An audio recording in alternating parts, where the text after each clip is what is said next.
May I now request Professor Stephen Morey to kindly deliver the keynote address. Your Excellency, Ambassador Diana, respected Vice Chancellor, Professor Bora also, and Mr. Somi Roy, and all distinguished guests, thank you very much for giving me this opportunity.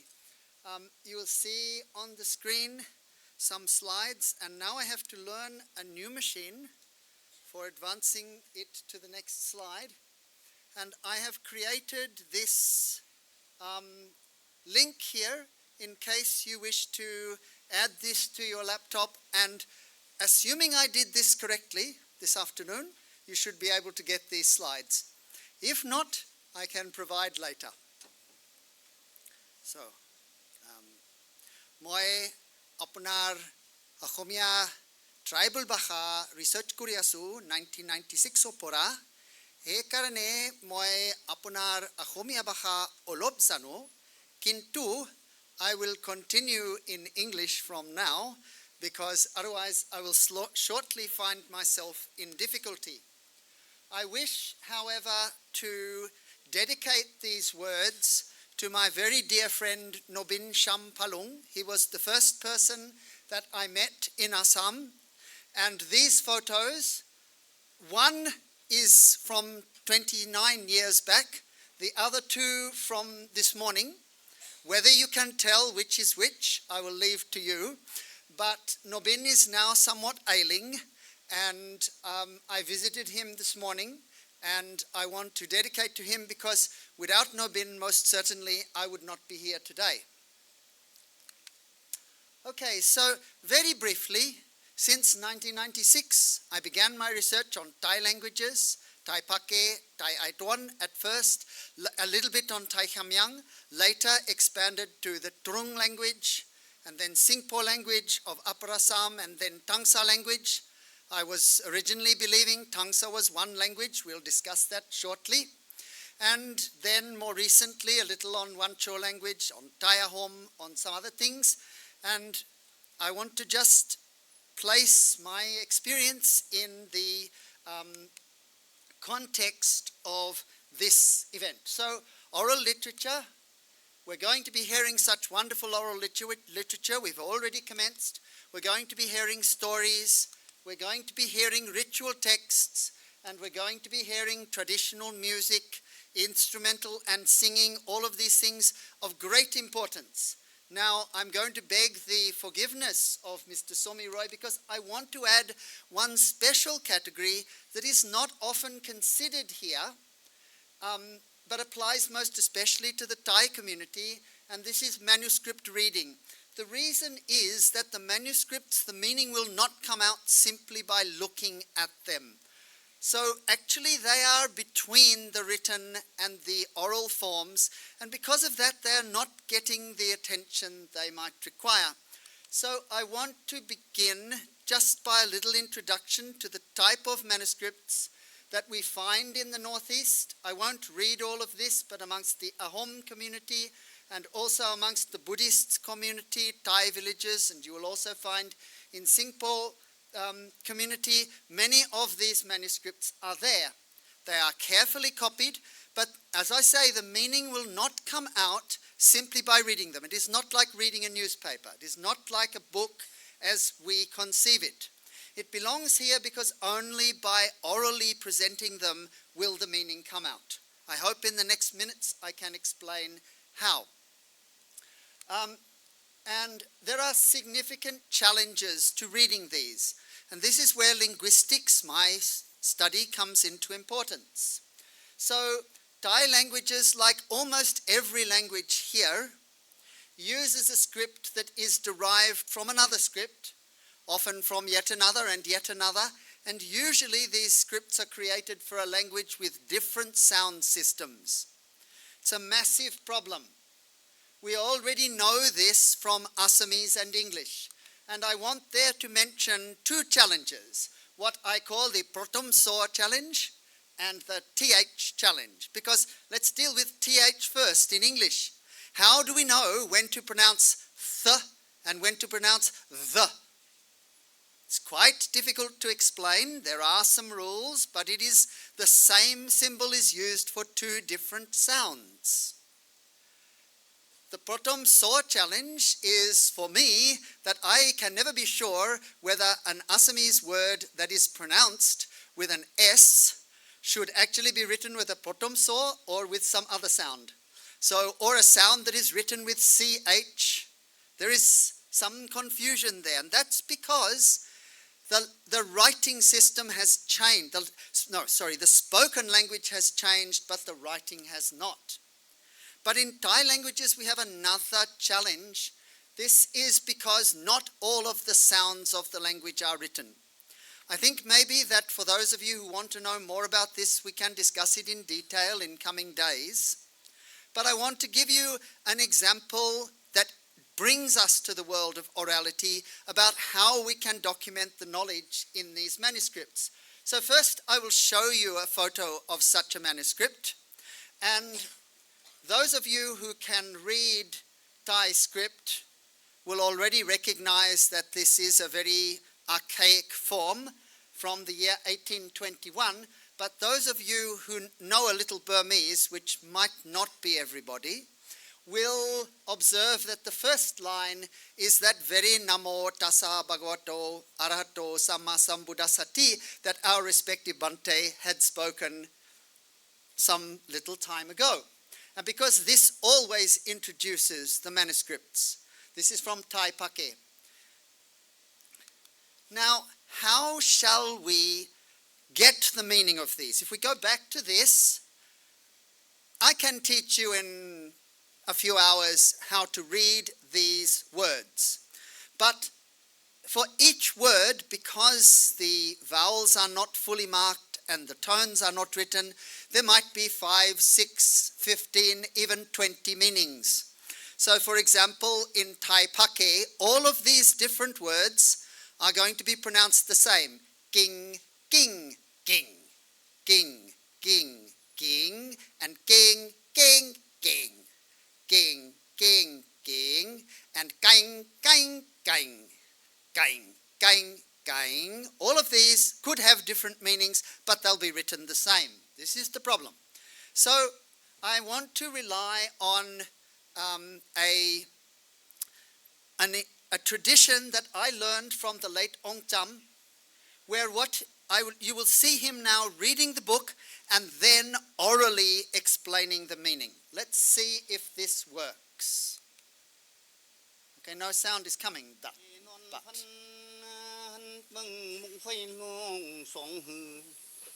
ยามนั้นอลองพระฝังคงนึกแต่งสามาเขาต้องเหมือนนางหยดฟ้าสุมนาเดวีจึงเส้นเดียวชิงเสียมาจันเจ้าคนว่าคำพรันหันนั้นมุกไฟลุงชีอันเฮิงเนื้อมึงมันชีจริงเงินชีกว้างไฟเฮิงอันวันนอพระลองมาเขาต้องตีนางเดวีสุมนาอตั้งอันลุงฟีหลอมชีพงเฮงแห่งคุณกาเสสุงจันคงเนื้อหุ่มมือเนื้อนั่นเอาลุงมึงฟีเลิงพี่เขาชีโก้หุ่มจอมลุงโมยำนิวโม I hope that you can hear the difference between the portions which are, it's not exactly reading, which are kind of read, intoned, sung, and then the portions which are orally explained. That is why I beg your forgiveness for introducing books into your festival, but this type of book, it requires a special treatment. Okay, this is the way I do my linguistic analysis. I write the language, I put underneath it the pronunciation, underneath each word its meaning, and then the meaning of the whole.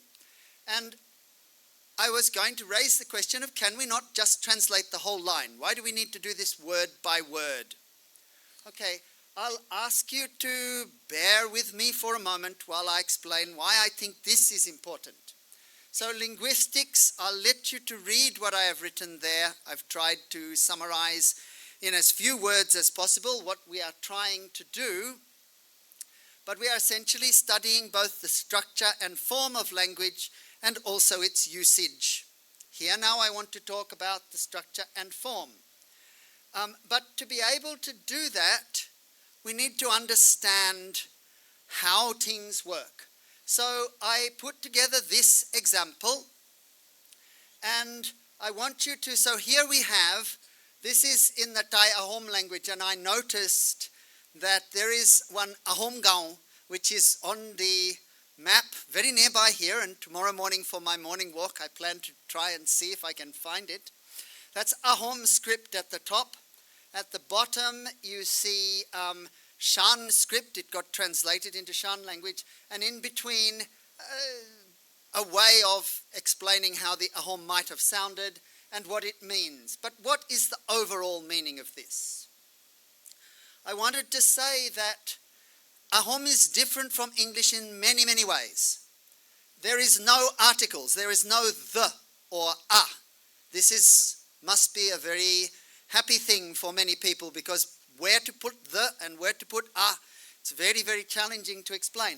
There are no verb markers. You don't have to put present tense or past tense. In Assamese, you have to say kam, or kabo, or kaba, or koisu, or kaisu, or etc. You can't just simply say ka. But in this language, you simply have it, does not change. It's largely a single syllable language, each individual portion having meaning, and interpretation relies on context. And I won't say no pronouns, but very few. So some of the challenges we now have in English to do with pronouns simply don't occur here. And this sentence then is from a manuscript, a very formal style. The golden-horned one felt sad, his tears soaking profusely. But that's not, it just says, golden horn, gold horn, feel sad, water I soak profusely. Come, lots and lots. Very different structure of language. Okay, so another thing we have already heard about the importance of small languages, but what is a language? And how many languages are there in the Northeast? People ask me. The answer is, well, you can answer it two ways. Either I don't know, or it depends on how you define language. And I apologize for that. So 6 Thai languages are listed in Assam. Today, most Ahom people, all Ahom people speak Assamese, as do Kamyang people. Very small number of elderly men still maintaining Kamyang language. Now I think only 2 or 3. And of the 3 actively spoken Thai languages, Kam Tipa Ke Sing, Aiton, they're almost similar. They're very similar, can say almost the same. On the other hand, with Tangsa, which I have been researching for a little while, it is officially one language and one tribe, but you tell me whether you think it is one language or not when I give some examples shortly. Here's a little information, background information about Tangsa. Across India and Myanmar, we have approximately 80 sub-tribes. That's 80, 80, not the other. And each of them speaks in their own way. Some of them understand each other perfectly. Some of them don't understand each other at all. So let's look at an example. Now this comes from a story of the flood. Some of you will be familiar with flood stories. They're very common. And what happened was that all the people went up to the top of 2 high mountains, and one mountain said to the other, I can't carry all the people and animals anymore. If you are speaking Joglai Tangsa, you would say Nga Hulti Mak. If you are speaking Cholim, you would say Nye Mang. ngi gu lot mang. If you're speaking Lo Chang, you would say ngi hui tai mau. And if you are speaking Ronrang or Rira, you would say ngami gun nok lang. Now, actually, these all look quite different in so many ways. You can see the first word for I is more or less similar. It's hard to see that the word for carry is the same, but actually it is originally the same. But in Joglai, it changed to become hul. In Cholim, it changed to become gu. In Lotang, it changed to become hui. And Dr. Kellen Van Dam in the audience here, he's the bigger expert on how this happened and why. But is this one single language? I'm not sure we should say so. You can observe some grammatical differences. In particular, you can observe that the negative word in rera, the last one, stands in front of the verb, but in the others, it stands after. So that is not just a word difference, it is a structural difference.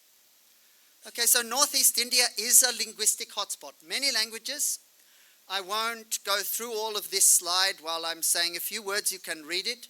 Many languages, much more per head of population than other parts of the country.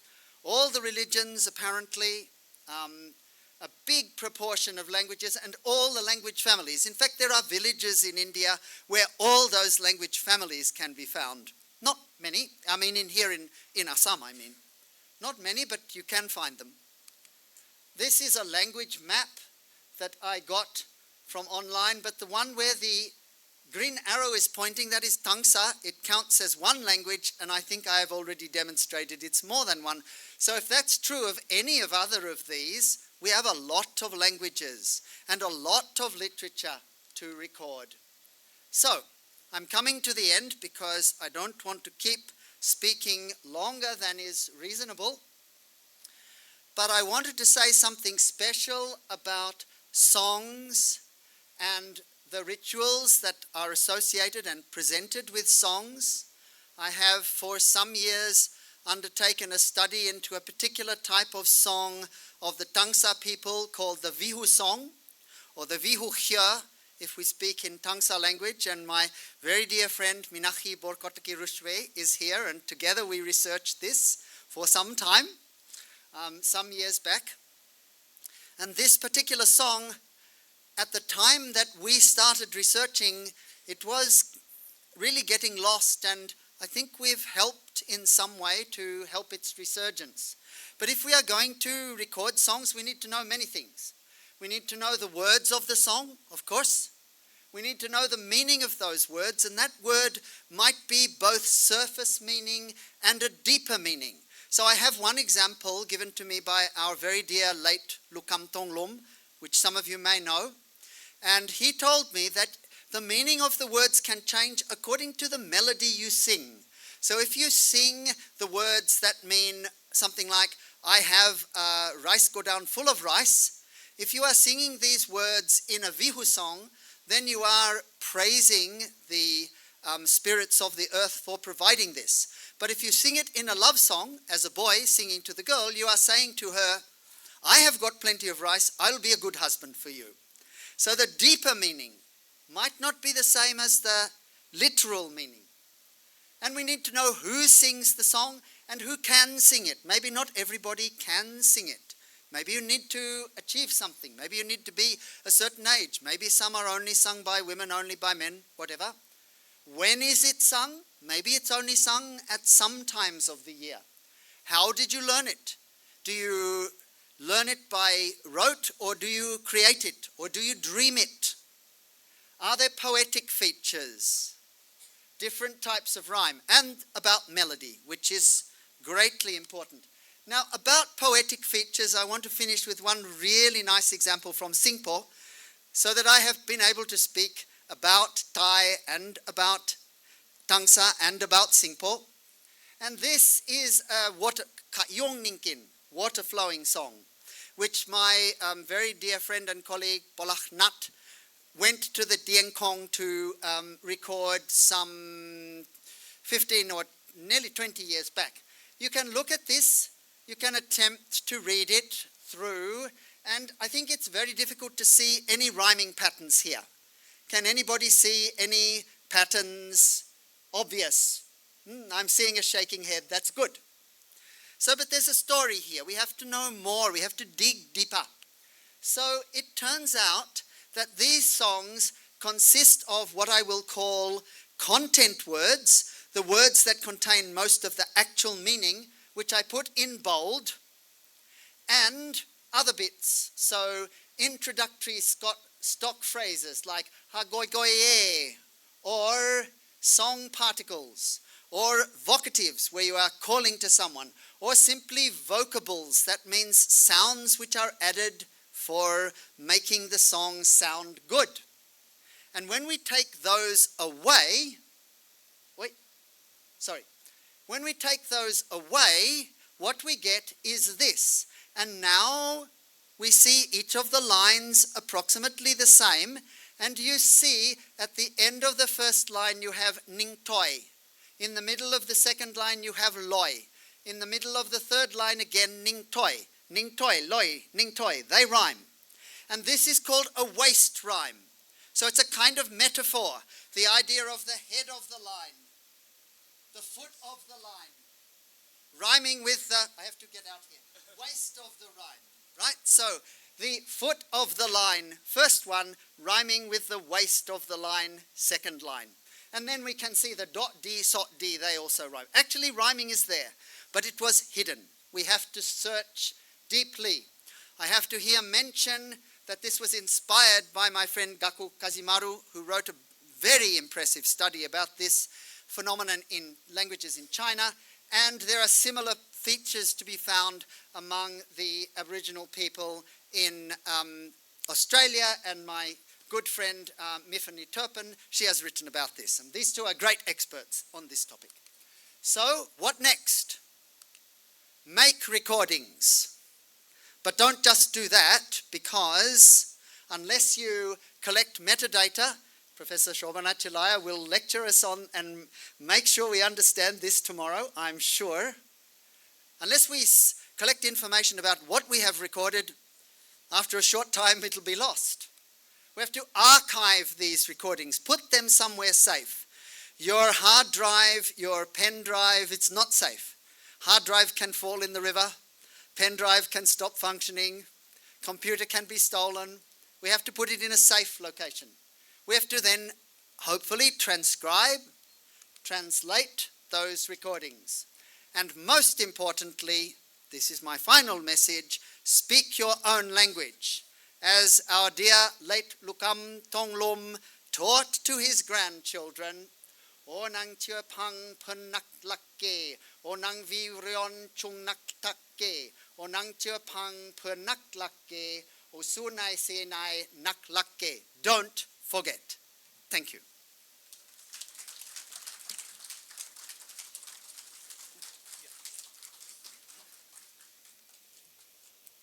Thank you, sir, for that very interesting and engaging lecture.